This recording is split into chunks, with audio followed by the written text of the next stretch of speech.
The most frequent causes of GMC Yukon alarms activating randomly involve faulty door hood switches. Begin by inspecting the door and hood switches for dirt, corrosion, or loose wiring. A simple cleaning with contact cleaner can resolve many switch-related problems. Next, examine the interior sensors for obstructions like pet hair or interference from aftermarket electronic devices. If equipped, adjust the sensitivity settings of the interior sensors. If these steps don't resolve the issue, a BCM software glitch might be the culprit, particularly in 2015 to 2022 models.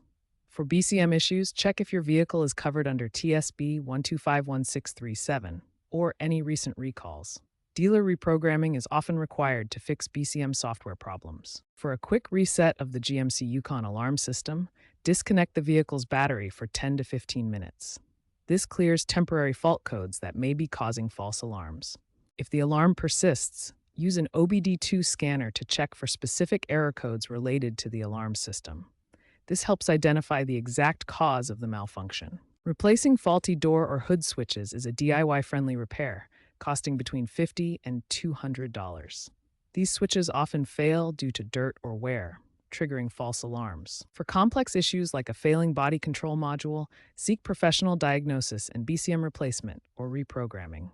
Avoid DIY repairs to prevent voiding your warranty. Prevent future issues with regular sensor checks and by avoiding aftermarket devices that cause electromagnetic interference. For persistent unresolved alarms, consult a certified GMC technician.